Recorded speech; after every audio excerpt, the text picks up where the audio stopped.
चलिए अपन बात कर रहे थे स्टोमक के बारे में। पिछली 2 क्लासेस में अपन पढ़ चुके थे स्टोमक से पहले तक का जितना भी डाइजेस्टिव सिस्टम के जितने भी एनाटॉमी है अपन पूरी पढ़ चुके हैं।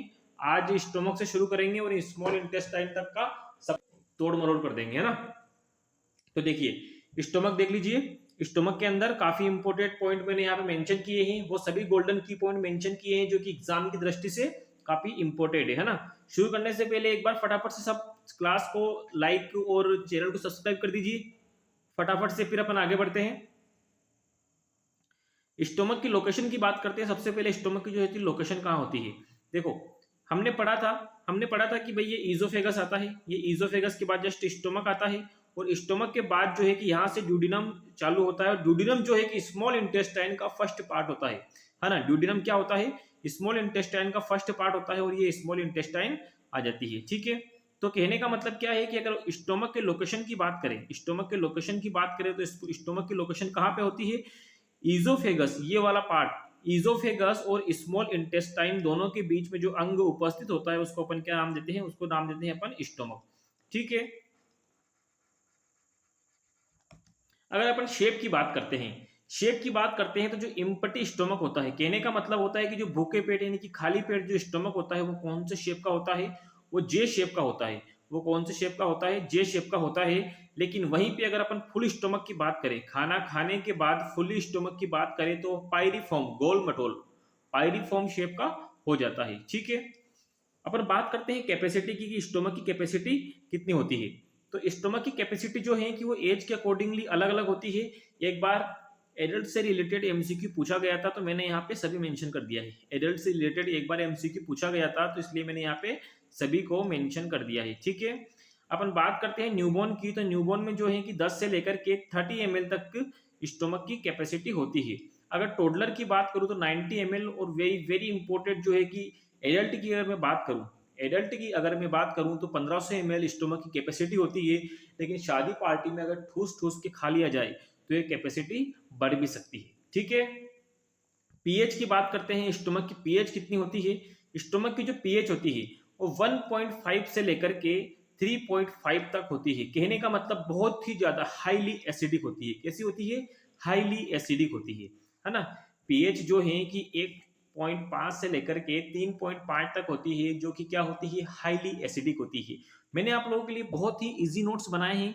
ऐसे नोट्स आपको कहीं भी देखने को नहीं मिलेंगे। ऐसे नोट्स बहुत बनाने में बहुत ज़्यादा मेहनत लगती है और इसके बदले में सिर्फ आपको थैंक यू के रूप में एक सब्सक्रिप्शन देना है और एक छोटा सा लाइक और एक छोटा सा कमेंट करके बताना है कि कहाँ कमी रह गई है। एक आपकी जो कमेंट होती है वो काफ़ी इंपॉर्टेंट होती है। हम टीचर्स के लिए हम पढ़ाते हैं तो हमें पता होना चाहिए कि हमारी कमी कहाँ पे है, ठीक है। अगर अच्छा लगे तो वो भी बताइए, अगर बुरा लगे तो वो भी बताइए, कमेंट जरूर करें। आपका एक कमेंट हमें एक मोटिवेशन देता है, हमें नेक्स्ट वीडियो बनाने के लिए, नेक्स्ट क्लास अपलोड करने के लिए एक मोटिवेशन आता है हमारे पास में। लेकिन जब आप कुछ भी कमेंट नहीं करते हैं, आप कुछ भी नहीं बोलते हैं, क्लास को देख के वापस चले जाते हैं, तो हमें ऐसा लगता है कि हमारी क्लासेस बिल्कुल भी अच्छी नहीं है, इतना नोट्स इतने अच्छे बनाने का कोई मतलब नहीं है।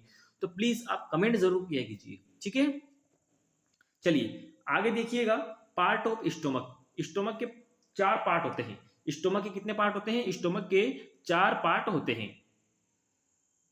पार्ट होता है वो कौन सा होता है, सबसे पहला वाला जो पार्ट होता है वो होता है स्टोमक का कार्डियक रीजन। सबसे पहला वाला पार्ट कौन सा होता है, स्टोमक का कार्डियक रीजन होता है।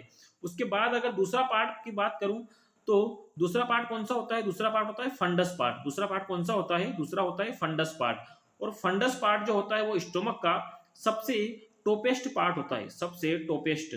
टोपेस्ट किसको बोलते हैं, जिसका सबसे ऊंचा शिखर हो उसको हमेशा टोपेस्ट बोला जाता है।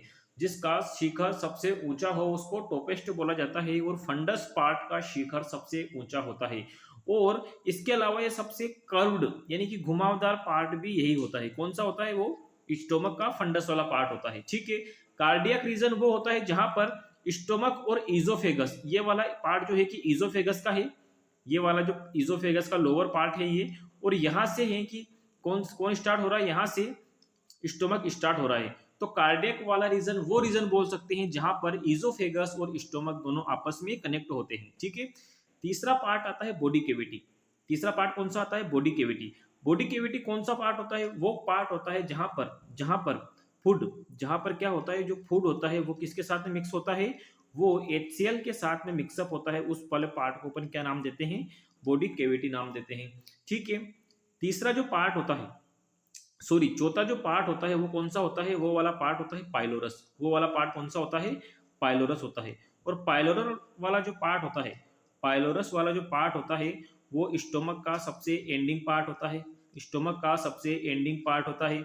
उसके बाद इसकी खासियत ये होती है कि यहाँ से खाना क्या करता है, यहाँ से खाना एग्जिट होता है, और एग्जिट होके कहाँ पर एंटर करता है, यहाँ पे खाना एग्जिट होकर के जो है कि ड्यूडिनम के अंदर एंटर करता है। कहां पे एंटर करता है, ड्यूडिनम के अंदर एंटर करता है। ठीक है।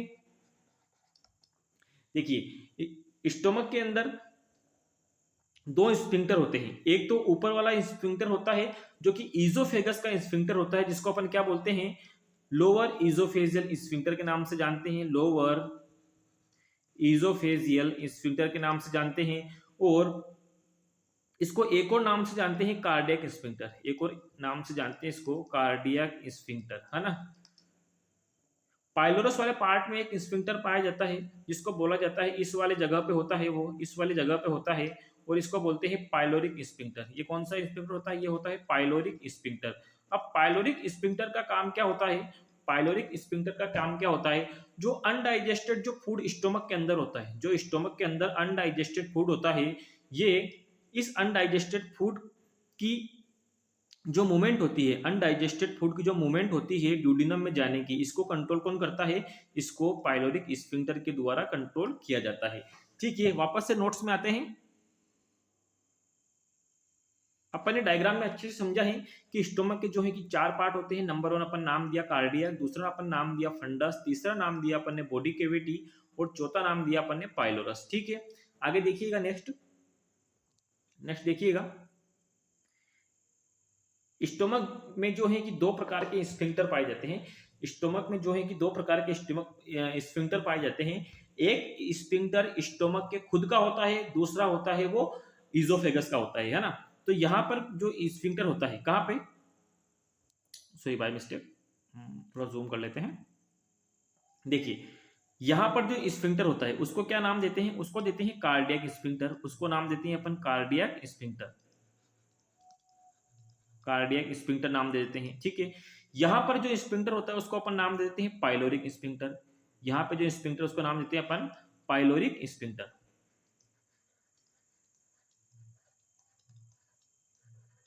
ठीक है, अब देखिए पाइलोरिक स्फिंक्टर अपन ने नाम दे दिया, दूसरा अपन ने नाम दे दिया क्या, कार्डियक स्फिंक्टर।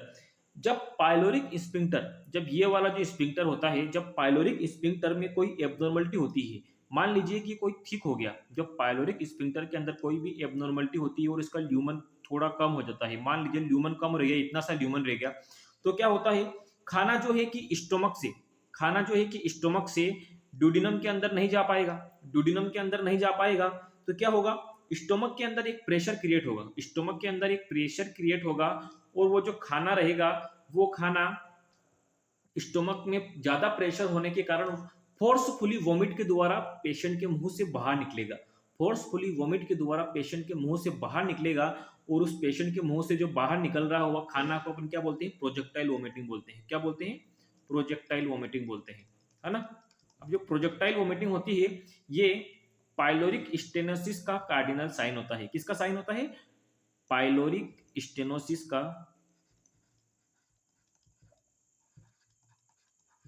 पाइलोरिक स्टेनोसिस का कार्डिनल साइन कौन सा होता है, तो कार्डिनल साइन होता है इसका प्रोजेक्टाइल वोमिटिंग, है ना। ये क्वेश्चन जो है कि नॉर्सेट फोर्थ के अंदर पूछा गया था कि प्रोजेक्टाइल वोमिटिंग जो है कि किसका कार्डिनल साइन होता है, तो प्रोजेक्टाइल वोमिटिंग जो है कि पाइलोरिक स्टेनोसिस, जो कि क्या होता है कि जो पाइलोरिक स्फिंक्टर होता है उसमें एब्नॉर्मलिटी के कारण, उसमें थिकनेस के कारण जो एब्नॉर्मलिटी आती है उसमें क्या होता है, पाइलोरिक स्टेनोसिस नाम की बीमारी हो जाती है, तो उसका जो कार्डिनल साइन होता है वो कौन सा होता है, प्रोजेक्टाइल वोमिटिंग होता है। ठीक है, आगे देखिएगा, मैंने यहाँ पे स्पेशली मेंशन किया है कि thick pyloric sphincter, thick pyloric sphincter hypertrophic pyloric stenosis cause करता है। क्या कोज करता है, हाइपरट्रोफिक पाइलोरिक स्टेनोसिस कोज करता है, जिसका क्लासिकल फीचर, जिसका क्लासिकल फीचर क्या होता है, प्रोजेक्टाइल वोमिटिंग होता है। प्रोजेक्टाइल वोमिटिंग होता है। मैंने यहाँ पे इमेज में मेंशन किया है, देखिए कि स्टोमक के अंदर जो ये पाइलोरस वाला पार्ट है, ये वाला जो पार्ट ये ठीक हो गया है, तो फूड जो है स्टोमक से होता हुआ इजोफेगस से होता हुआ फोर्सफुली बाहर एक्सपेल आउट हो रहा है, फोर्सफुली बाहर एक्सपेल आउट हो रहा है।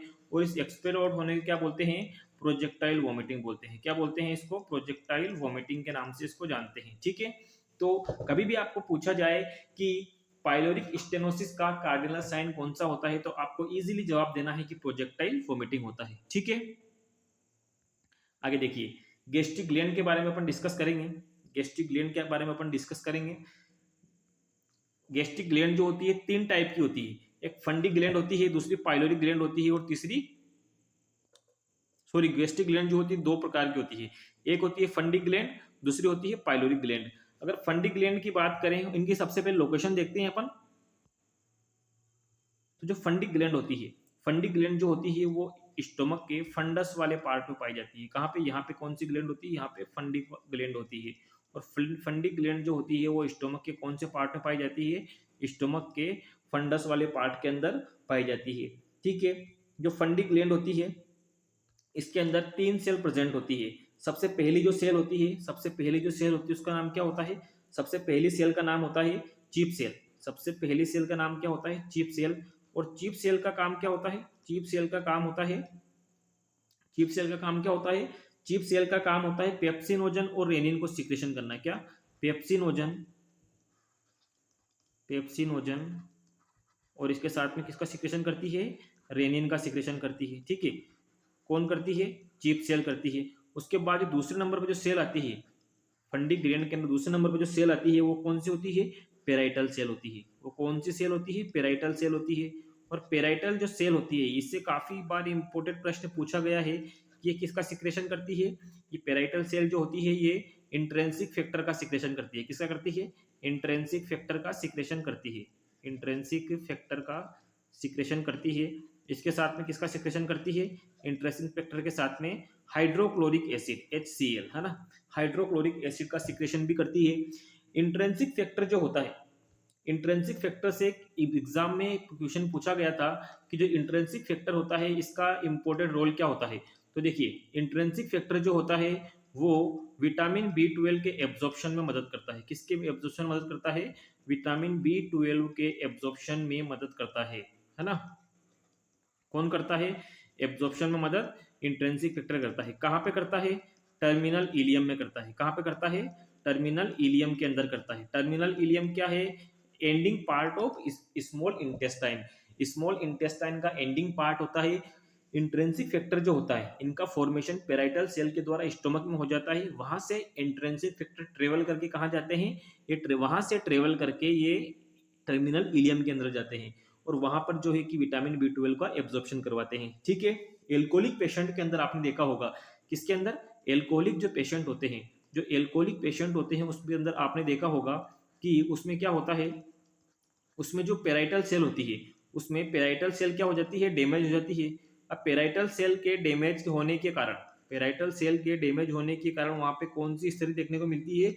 वहां पे विटामिन B12 की डेफिशिएंसी देखने को मिलती है। कौन सी डेफिशिएंसी देखने को मिलती है? विटामिन B12 की डेफिशिएंसी देखने को मिलती है। जिससे पेशेंट के अंदर कौन सा सिम्टम आता है?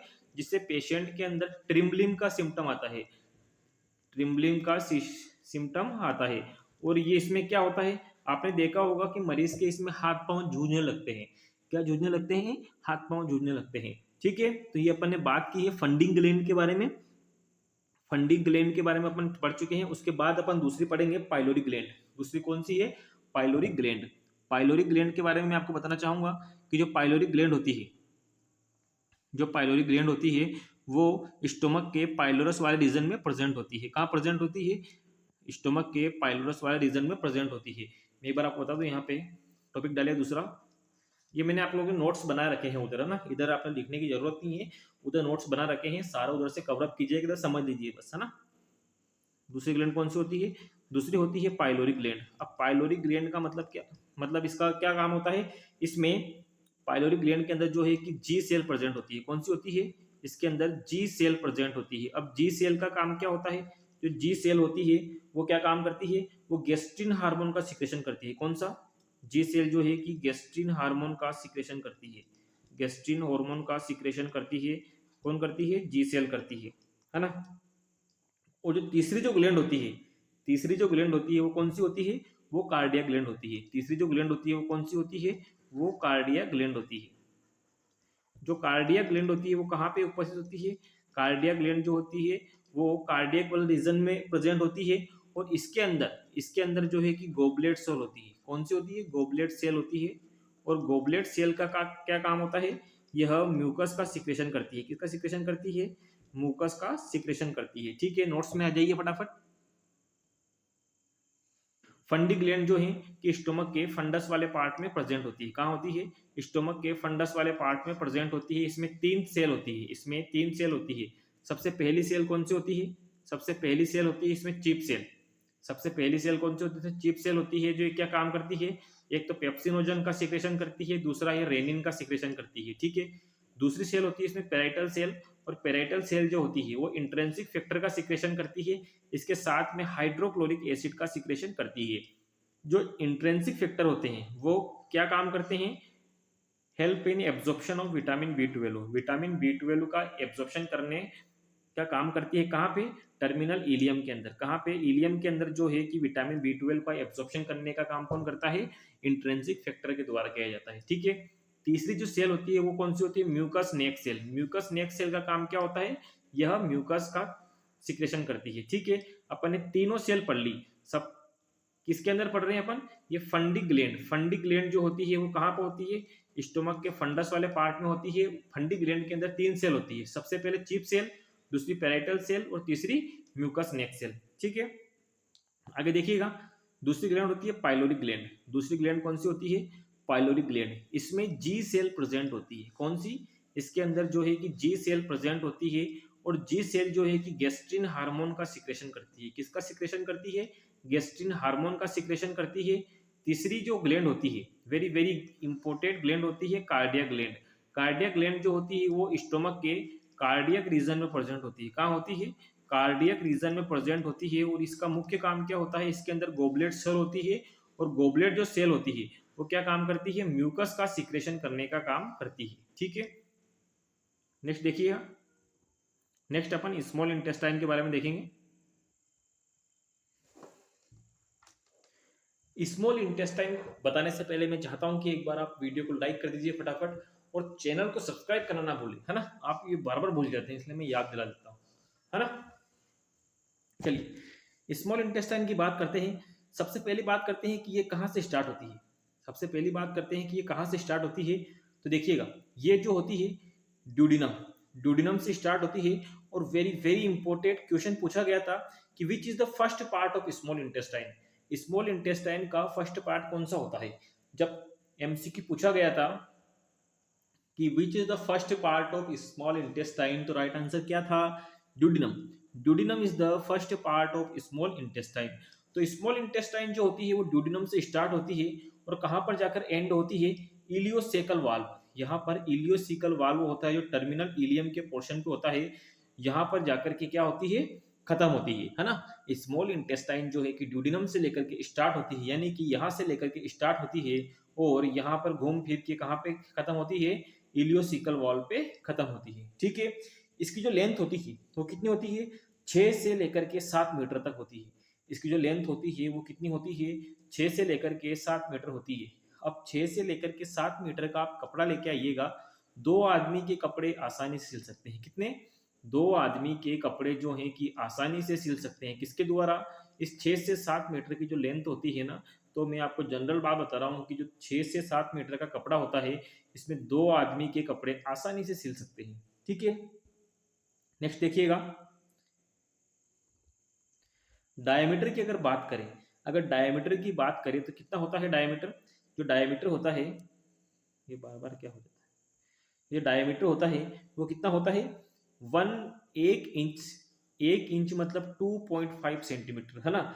स्मॉल इंटेस्टाइन की लेंथ तो ज्यादा होती है, लेकिन इसका डायमीटर जो है तो लार्ज इंटेस्टाइन की तुलना में कम होता है। स्मॉल इंटेस्टाइन की लेंथ तो ज्यादा होती है, लेकिन जो इसका डायमीटर होता है वो लार्ज इंटेस्टाइन की तुलना में कम होता है, इस वजह से इसको क्या बोलते हैं, स्मॉल इंटेस्टाइन बोलते हैं। ठीक है, क्लियर है। अपन देखते हैं part of small intestine. Small intestine के कितने पार्ट होते हैं, देखिएगा। सबसे पहले इसके पार्ट देख लीजिए आप। स्मॉल इंटेस्टाइन के 3 पार्ट होते हैं। सबसे जो पहला पार्ट होता है वो कौन सा होता है, ड्यूडिनम होता है। मैंने आपको बताया है कि यहाँ से एमसीक्यू पूछा गया है कि which is the first part of small intestine. तो स्मॉल इंटेस्टाइन का जो फर्स्ट पार्ट होता है वो ड्यूडिनम होता है। सेकंड पार्ट जो होता है वो कौन सा होता है, वो होता है जेजुनम। सेकंड पार्ट कौन सा होता है, सेकंड पार्ट जो है कि वो जेजुनम होता है ना। और अगर थर्ड पार्ट की बात करूं, थर्ड पार्ट कौन सा होता है, थर्ड पार्ट जो है कि वो होता है इलियम। ठीक है, थर्ड पार्ट जो होता है वो कौन सा होता है, वो इलियम होता है। और यहाँ पे क्या होता है, इलियोसेकल जंक्शन होता है। ठीक है, पार्ट पार्ट के अंदर देखिएगा। सबसे पहले बात करते हैं अपन ड्यूडिनम की। सबसे पहले बात करते हैं अपन ड्यूडिनम की। ड्यूडिनम के अंदर देखिएगा, ड्यूडिनम की जो लेंथ होती है वो कितनी होती है, 25 सेंटीमीटर होती है। ड्यूडिनम की लेंथ कितनी सेंटीमीटर होती है, 25 सेंटीमीटर होती है। ठीक है, आगे देखिएगा, यह कैसा होता है, यह सी शेप का ऑर्गन होता है ना। जैसे स्टोमक स्टार्ट हुआ, स्टोमक के बाद जो है कि यहाँ से ये ऐसा सी बना दो, ऐसा सी बना दो, तो क्या हो गया, ये एक सी शेप ऑर्गन होता है। कौन होता है, ड्यूडिनम। इसके 4 पार्ट होते हैं। ठीक है, इसके 4 पार्ट, चारों पार्ट के नाम नहीं है, 1 2 3 और ऐसे करके 4 पार्ट इसके होते हैं। ठीक है, ड्यूडिनम के फर्स्ट पार्ट में पेप्टिक अल्सर होने के मोस्ट कॉमन, कहने का मतलब है कि ड्यूडिनम के फर्स्ट पार्ट में peptic ulcer most common present होते हैं। भाई ऐसा क्यों, ऐसा क्यों होता है, तो ऐसा बता देते हैं आपको ऐसा क्यों होता है। देखिए, ये क्या हो गया, ये इजोफेगस हो गया, ये स्टोमक हो गया, है ना। और ये जो है कि यहाँ से ड्यूडिनम चालू हो गया। ठीक है, अब देखिए स्टोमक के अंदर क्या होता है, स्टोमक के अंदर होता है HCl, बोले तो हाइड्रोक्लोरिक एसिड, है ना। स्टोमक के अंदर क्या होता है, HCl, बोले तो हाइड्रोक्लोरिक एसिड। जब H पाइलोरी बैक्टीरिया, कौन सा, H pylori, Helicobacter pylori bacteria infection करता है किस पे, ड्यूडिनम पे, ड्यूडिनम की जो प्रोटेक्टिव लेयर होती है इसको डैमेज करता है। कौन करता है, H पाइलोरी बैक्टीरिया जब ड्यूडिनम की प्रोटेक्टिव लेयर को डैमेज करता है तो यहाँ ये क्या हो जाती है, इन्फ्लाम्ड हो जाती है। क्या हो जाती है, इन्फ्लाम्ड हो जाती है, इन्फ्लाम्ड हो जाती है। ठीक है, और जब HCl, जब HCl इस लेयर के कांटेक्ट में आता है, इस लेयर के कांटेक्ट में आता है तो क्या करता है, यहाँ पे इन्फ्लाम्ड लेयर के कांटेक्ट में आने से यहाँ पे अल्सर फॉर्म कर देता है। और उस अल्सर को अपन क्या नाम देते हैं, उस अल्सर को अपन नाम देते हैं पेप्टिक अल्सर। ठीक है, क्लियर है यहाँ तक, क्लियर है। ठीक है, आगे देखिएगा, ड्यूडिनम के ड्यूडिनम के सेकंड पार्ट में कॉमन बाइल डक्ट ओपन होती है। ठीक है, ड्यूडिनम के सेकंड पार्ट में कॉमन बाइल डक्ट ओपन होती है। वेरी वेरी इंपॉर्टेंट है कि maximum digestion, maximum very very important है ना। यहीं पे कंफ्यूजन होता है कि मैक्सिमम एब्जॉर्प्शन कहाँ होता है और डाइजेशन कहाँ होता है। और एमसीक्यू, ये वाला एमसीक्यू हर बार कोई ना कोई गलत करके ही आता है। तो हमेशा याद रखिएगा कि मैक्सिमम डाइजेशन जो है कि कहाँ पे होता है, ड्यूडिनम के अंदर होता है। मैक्सिमम डाइजेशन ड्यूडिनम के अंदर होता है। ठीक है, और ब्रूनर ग्लैंड, जो ब्रूनर ग्लैंड होती है वो कहाँ होती है, ब्रूनर ग्लैंड कहाँ होती है, ब्रूनर ग्लैंड जो होती है वो ड्यूडिनम की सब म्यूकोसा में प्रेजेंट होती है ना। ब्रूनर्स ग्लैंड जो होती है वो ड्यूडिनम की सब म्यूकोसा में प्रेजेंट होती है। और यह क्या करती है, एल्केलाइन नेचर का फ्लूइड सीक्रेट करती है। ये क्या करती है, एल्केलाइन नेचर का फ्लूइड सीक्रेट करती है। ठीक है, और जो एल्केलाइन नेचर का जो फ्लूइड होता है इसका काम क्या होता है, एल्केलाइन जो पीएच, स्टोमक से कम पीएच वाला फूड आता है ना, स्टोमक से जो कम पीएच वाला फूड आता है उसको एल्केलाइन पीएच क्या करती है, न्यूट्रलाइज कर देती है। ठीक है, आगे देखिएगा, सेकंड पार्ट स्मॉल इंटेस्टाइन का जेजुनम। जेजुनम की जो लेंथ होती है वो कितनी होती है, 2 से लेकर के 3 मीटर होती है, 2 से लेकर के 3 मीटर होती है। यह जो होता है एकदम स्ट्रेट पार्ट होता है। यह कैसा होता है, यह एकदम स्ट्रेट पार्ट होता है। जैसे कि जो वो कैसा था, सी शेप पार्ट था, ड्यूडिनम जो है कि सी शेप पार्ट था। और ये जो है कि स्मॉल स्ट्रेट पार्ट होता है, एकदम स्ट्रेट सीधा पार्ट होता है। ठीक है, कौन होता है, जेजुनम होता है। वेरी वेरी इंपॉर्टेंट, ड्यूडिनम के अंदर मैक्सिमम क्या हो रहा था, ड्यूडिनम के अंदर क्या हो रहा था, फिर भूल गए आप लोग, ड्यूडिनम के अंदर जो है कि मैक्सिमम डाइजेशन हो रहा था, है ना? क्या मैं सही बता रहा हूँ? मैक्सिमम डाइजेशन कहाँ पे हो रहा था? ड्यूडिनम के अंदर हो रहा था। तो अब आप लोग याद रखिएगा, मैक्सिमम एब्जॉर्प्शन कहाँ होता है? मैक्सिमम एब्जॉर्प्शन जो है कि जेजुनम के अंदर होता है। 3 बार पूछा गया एमसीक्यू, कितनी बार? 3 बार पूछा गया एमसीक्यू है कि मैक्सिमम एब्जॉर्प्शन कहाँ होता है, तो वो होता है जेजुनम के अंदर। ठीक है, जो तीसरा पार्ट होता है स्मॉल इंटेस्टाइन का, वो होता है इलियम। इलियम के बारे में बात करते हैं। इलियम से भी काफी बार एग्जाम में एमसीक्यू आया हुआ है और इससे काफी इंपोर्टेंट एमसीक्यू बना हुआ है। ठीक है, सबसे पहले देखिएगा इसकी लेंथ कितनी होती है, 3 से लेकर के 4 मीटर लंबी होती है ना? इलियम की लेंथ होती है ये 3 से लेकर के 4 मीटर होती है। यह स्मॉल इंटेस्टाइन का सबसे एंडिंग और सबसे लॉन्गेस्ट पार्ट होता है।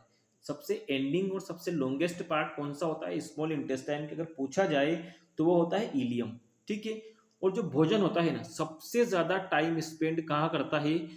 Food spend most of the time before going to large intestine.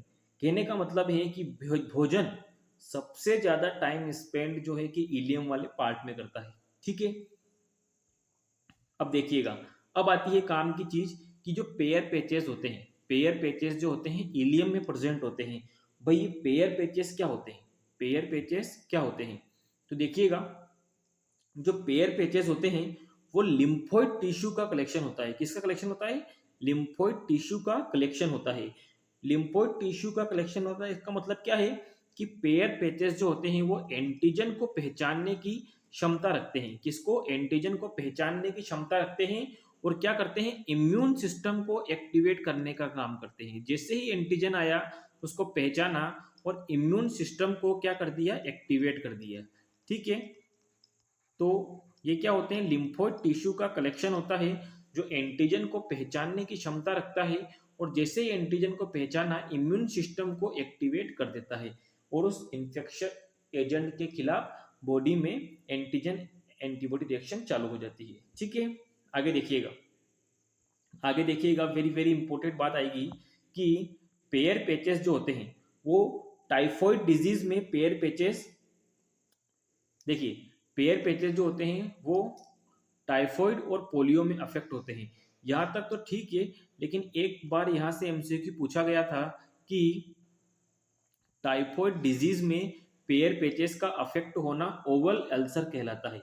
Oval ulcer कहलाता है और इससे रिलेटेड जो सेकंड नोटसेट का एग्जाम हुआ था उसमें पूछा गया था कि ओवल अल्सर क्या होते हैं।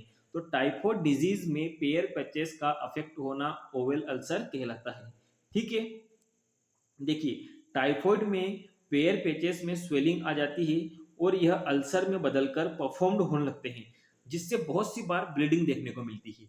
ठीक है, और विटामिन बी 12 का एब्जॉर्प्शन मैंने आपको पहले ही बताया था कि जो इंट्रेंसिक फैक्टर है उनका फॉर्मेशन पेराइटल सेल के द्वारा स्टोमक के अंदर फंडिंग ग्लैंड के अंदर हो रहा था। ठीक है, लेकिन वहां से इंट्रेंसिक फैक्टर ट्रेवल करके कहाँ आते हैं? टर्मिनल इलियम के अंदर आते हैं और यहाँ पे क्या करते हैं? विटामिन बी 12 का एब्जॉर्प्शन करने का काम करते हैं। ठीक है, कौन करता है? विटामिन बी 12 के एब्जॉर्प्शन का काम कौन करता है? इंट्रेंसिक फैक्टर करते हैं। ठीक है, mixture of intestinal gland, mixture of intestinal gland known as succus entericus. ठीक है, सक्सेस एंटेरिकस जो होता है वो 1500 से लेकर 2000 ml और average 1800 ml per day secret होता है ना? इंटेस्टाइनल की जितनी भी ग्लैंड्स होती है उन सबका जो सीक्रेशन होता है उसको अपन सक्सेस एंटेरिकस के नाम से जानते हैं। और सक्कस एंटेरिकस जो होता है उसका सीक्रेशन कितना होता है? 1500 से लेकर के 2000 ml और एवरेज 1800 ml पर डे होता है। ठीक है, क्लियर है यहाँ तक? नेक्स्ट देखिएगा इलियोसिकल वाल्व। नेक्स्ट देखिएगा इलियोसिकल वाल्व। इलियोसिकल वाल्व क्या होता है? जो इलियोसिकल वाल्व होता है इसको आईसीवी के नाम से भी जानते हैं, इसकी शॉर्ट फॉर्म है। ये कहाँ होता है? Located at the junction of terminal ileum and colon. ये देखिए, ये टर्मिनल इलियम और कोलोन दोनों के जंक्शन पे लोकेट होता है ना?